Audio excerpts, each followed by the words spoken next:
Hello everyone, welcome to senior. So yes, finally Marvel is back on track అనమాట. Phase 5లో ఎన్ని దరిద్రాలు చూశాక థండర్ బోల్ట్స్ అనే ఒక బ్రీతింగ్ స్పేస్ తర్వాత ఫేజ్ 6లోకి ఎంటర్ అయింది విత్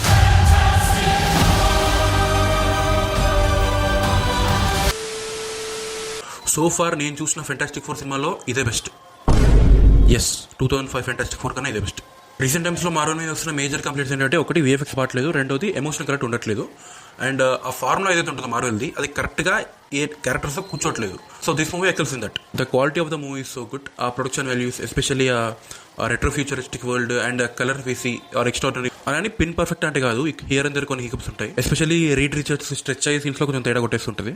బట్ అది మూవీ నుంచి మనం బయటికి పుల్ చేసే డిస్టర్బెన్స్ ఏమి ఉండదు, నెగ్లిజిబుల్. అండ్ మనకి రీడ్ రీచర్ క్యారెక్టర్స్లో కొన్ని టోనీ స్టార్ డైనమిక్స్ కనిపిస్తుంటాయి. Maybe he will lead the dooms day నేను అనుకున్నాను. అండ్ పెడ్రో పాస్కల్ పర్ఫార్మెన్స్ కూడా 2 గుడ్ ఉంటుంది. Coming to the performances, not only Pedro pascal, all 4 performed very well. And special mention to the Franklin Richards. And coming to Galactus ఎప్పుడైతే screen మీదకి వస్తాడో అప్పుడు బ్యాక్గ్రౌండ్లో ఒక బేస్ వస్తుంది అండ్ ఆ వాయిస్ కూడా సాలిడ్ ఉంటుంది. అండ్ ఈ మూవీలో సిల్వర్ సర్ఫర్ జెండర్ చేంజ్ చేశారు. ఆ క్యారెక్టర్ సీజే లుక్స్ గుడ్, తనకు ఒక బ్యాక్ స్టోరీ ఇవ్వడానికి ట్రై చేశారు, which is quite okay. And second యాక్ట్లో ఆ క్యారెక్టర్తో స్పేస్లో ఒక చేతి ఉంటుంది, విఎఫ్ఎక్స్ ఎక్సెల్స్ దేర్ అనమాట, 2 గుడ్ ఉంటుంది. And towards climax silver surfer character ఒక పే ఆఫ్ ఉంటుంది, అది బాగుంటుంది. అలానే ఒక పర్ఫెక్ట్ మూవీ ఏం కాదు, ఒక 3 యాక్ట్ స్ట్రక్చర్ వేసుకుంటే ఫస్ట్ యాక్ట్ కొంచెం బోర్ కొడుతుంది, second and third are better. So yes, I can say Marvel is back.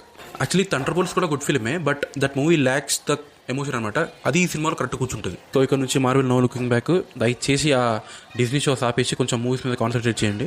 So from now bar is set only high అనమాట, ఎందుకంటే మార్వెల్ నెక్స్ట్ మూవీస్ వచ్చేసి spider man, brand new day, dooms day and secret wars మధ్యలో కొన్ని untitled projects ఉంటాయంట. ఖచ్చితంగా ఇది OTT cinema అయితే కాదు, డెఫినెట్లీ థియేటర్లో ఎక్స్పీరియన్స్ చేయాల్సిన సినిమా.